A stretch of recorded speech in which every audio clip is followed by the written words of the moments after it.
안녕하세요, 백은영입니다. 여러분들은 오디션을 아주 좋아하시는 분들이라고 저는 생각합니다. 제가 지금 현역가왕2에 대한 이야기를 시작을 하고 있는데요. 이 컨텐츠를 클릭했다는 것은 현역가왕2가 앞으로 어떻게 진행될 것인지 궁금하신 분들이 많기 때문이라고 저는 생각합니다.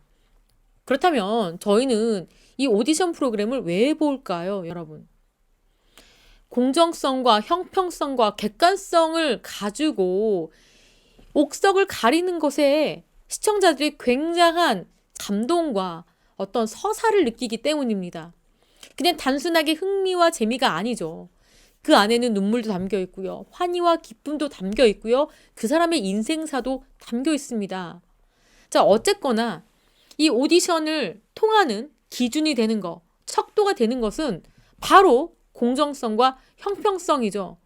그렇기 때문에 팬들은요, 이 현역가왕이나 미스터 트롯이나 오디션 프로그램에서 내가 좋아하는 가수가 1점 더 받기 위해서 문자 투표를 하거나 인터넷을 접속해서 또 투표를 던집니다.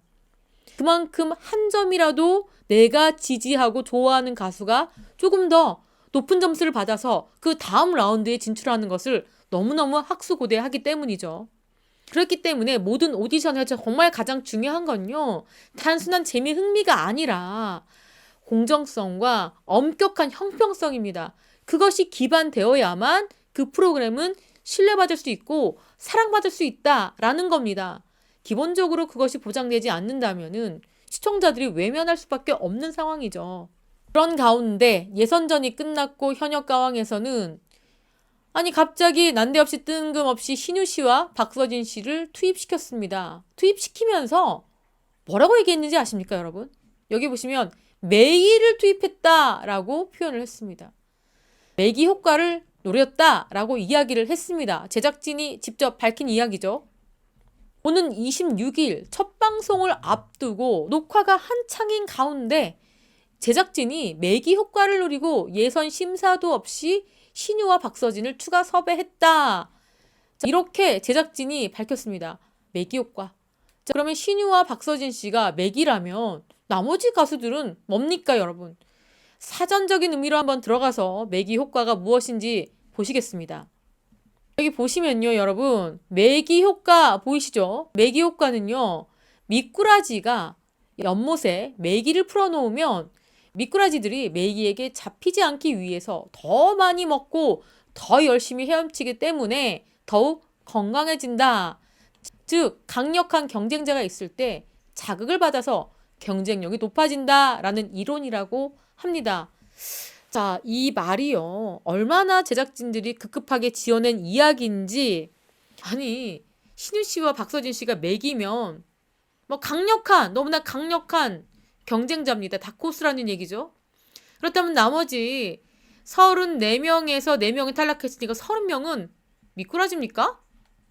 미꾸라지들이 이 30명의 참가자가 박서진 씨하고 신유 씨에게 밀리지 않기 위해서 더욱더 노력하고 헤엄친다? 제가 너무 이 매기 효과를 직관적으로 풀어낸다고 생각하십니까? 근데 저는 그렇게밖에 해석이 되지 않고 있습니다. 왜? 제작진이 얘기했잖아요. 매기를 투입시켰다.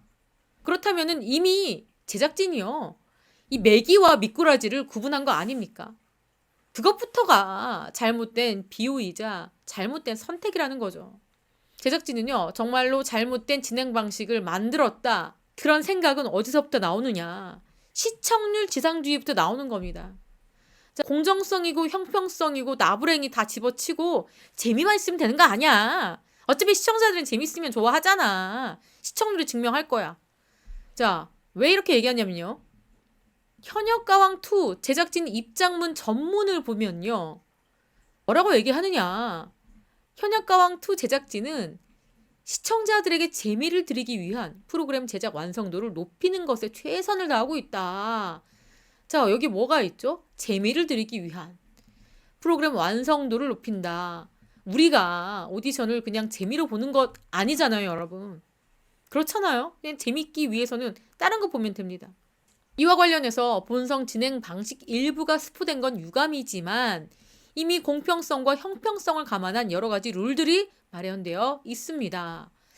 그런데 여러분, 이미 사인이 떠난 다음에 마련된 공평성과 형평성이 무슨 의미가 있을까요? 공평성과 형평성을 감안했다면 아예 신유 씨와 박서진 씨가 처음부터 투입이 됐어야죠. 그런데 이 사인이 이미 탈락자가 발생한 상황에서 2명 투입 자체가 말이 안 맞는 겁니다. 그러면서 뭐라고 하냐? 현역가왕2 제작진은 더 재밌는 현역가왕2가 될 것을 자신합니다. 재밌다면 무엇이든지 다 용서가 되나요? 시청률이 높다면은 그 무엇이든지 다 오케이인가요? 그렇지 않죠. 이미 현역가왕은요. 많은 시청자들의 우려가 나오고 있습니다. 이미 신유 씨와 박서진 씨는 낙하산이다 라는 이야기들, 프리패스했다 라는 이야기들이 쏟아지고 있습니다. 이러한 비난을 그들이 지금 받고 있는데 이거를 상쇄하기 위해서 제작진이 그들에게 일부 페널티를 준다고 합니다. 자, 그럼 또 도대체 무슨 페널티냐? 이거 자체도 이 공평성과 형평성에 어긋나는 처사가 아닐까 싶습니다. 그러니까 지금 진행 방식이 뒤죽박죽이지만 제작진은요, 재밌을 거다 이렇게 얘기합니다. 그럼요. 드라마도 막장 황당무계한 그런 스토리가 사람들이 혀를 끌끌 차면서도 보게 되는 그런 재미 요소가 되기도 합니다. 그냥 단순히 재밌기만 한다면 다 모든 게 용서되는 걸까요? 현역가왕 제작진들은 단단히 오판을 내리고 있습니다. 제가 말씀드리잖아요.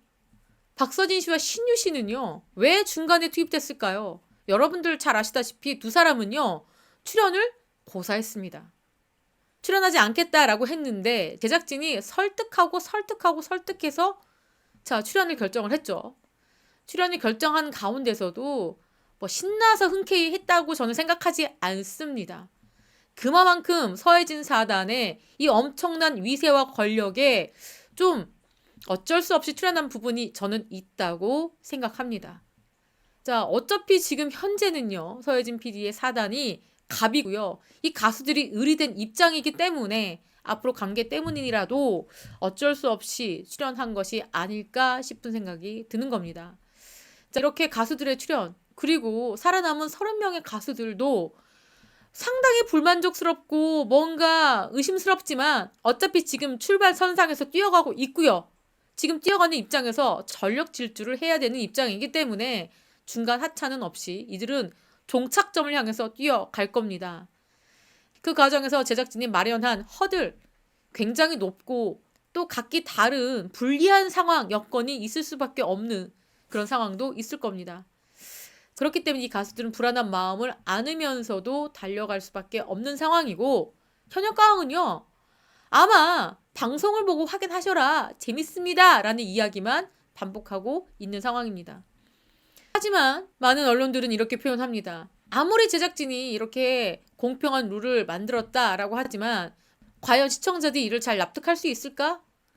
형평성, 공정성 주장 여부가 시청자들에게 아주 예민한 부분인데 과연 이런 우려를 제작진이 재미로만으로 씻어낼 수 있을까라는 의문 부호가 지금 찍히고 있는 상황이죠.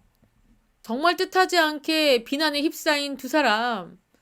중간 투입 알면서 프로그램에 왜 참가했느냐, 하차해라. 많은 분들께서 그러한 원성을 쏟아내고 있습니다. 또 신유 씨 팬이나 박서진 씨 팬은요, 속상하기 이를 데 없는 상황이죠. 이 가수는 특별히 잘못한 건 없는 것 같은데 어떻게 보면 제작진의 설득에 넘어간 건데 이렇게 우리 가수가 비난을 받는 것이 속상하다 이런 반응도 있는 상황입니다. 지금요 이미 방송도 하기 전부터 그야말로 뒤죽박죽 상처받은 가수 누가 있을까요? 거의 뭐 매번 경연을 치러야 되는 가수들의 입장으로서도 상당한 부담감을 안고 진행을 할 수밖에 없습니다. 여기서 가장 큰 부담감은 누가 있느냐? 바로 신유 씨와 박서진 씨죠. 시청자들의 매의 눈으로 얼마나 잘하는지 보자라고 지켜보는 사람들이 상당수가 있을 겁니다. 그렇기 때문에 제작진의 선택이 잘못됐다. 애초부터 그냥 똑같이 스타트를 해서 한 단계 한 단계 탈락자가 나올 것이며 한 단계 한 단계 올라가는 참가자가 있어야 되는 거 아니냐. 자, 그것이야말로 진정한 오디션의 정신 아니냐라는 이야기가 납득이 되는 겁니다. 일각에서는요. 이 서혜진 PD가 이렇게 무리수를 든 이유는 TV조선 미스터트롯과의 경쟁에서 이기려고 그렇게 했다. 그러면서 그 무리수로 인한 업보가 본인에게 돌아온다는 것을 간과하면 안 된다. 예전에 SBS 시절 출연료를 상품권으로 준 적도 있고 이것 때문에 서혜진 PD가 퇴사를 하게 된 결정적인 계기가 됐죠. 자, 출연료 그리고 이 프리랜서들, PD들, 작가들에게 이 상품권으로 월급을 주기도 했다. 이런 논란이 있었죠. 그리고 TV조선에 있을 때는 아내의 맛 조작 논란, 함소원 씨 가족이 상당히 많은 부분들이 그냥 A부터 Z까지 다 거짓이었습니다. 집부터 직업부터 뭐 경제력부터 그냥 모든 것들을 다 조작을 했었죠. 그때도 조작 논란이 있었죠. 그랬기 때문에 서혜진 PD가 이렇게 조작으로 인기를 끌어왔고 어그로를 끌어왔는데 자신만의 노하우를 모두 다 이번 현역가왕2에 쏟는 거 아니냐. 자, 왜냐면요, 여러분. 오디션은요, 여자 편보다 남자 편이 훨씬 더 파괴력이 높습니다. 송가인 이후에 이명웅 씨 탄생했잖아요. 이번에도 현가도 마찬가지입니다. 시즌 1보다 시즌 2에 대한 기대감이 상당합니다. 그래서 이 자신의 모든 노하우를 집약시켰다라고 봐도 될 것 같습니다. 서혜진 PD 입장에서는 현가2를 통해서 이 자신이 꾸리고 있는 이 크레아 스튜디오 같은 경우에도 아주 그냥 든든한 회사로 키워야 될 어떤 책임감과 의무감이 상당할 겁니다. 그러기 위해서는 현역가왕2가 반드시 성공을 해야 되겠죠. 그래서 이런 무리수가 있는 거다라는 시청자들의 매서운 지적도 있는 상황입니다. 자, 이렇게 현역가왕2 방송도 하기 전부터 이렇게 많은 논란이 있습니다. 그런 가운데 그래? 한번 봐볼까? 한번 볼까? 라는 분들도 계시는데요. 자, 저도 우선 확인해 보겠습니다. 현역가왕2 방송 첫 방을 한번 눈을 쌍심지를 켜고 한번 지켜보고요. 문제는 없는지 정말 제작진이 얘기한 것처럼 형평성과 공정성을 그 안에 담아뒀는지 한번 제대로 살펴볼 예정입니다. 자, 이렇게 이번 시간에는요. 지금 잡음 논란이 끊이지 않고 있는 현역가왕2에 대한 이야기를 여러분들께 전달해 드렸습니다. 지금까지 저는 백은영이었고요. 시청해주신 구독자 여러분 감사합니다.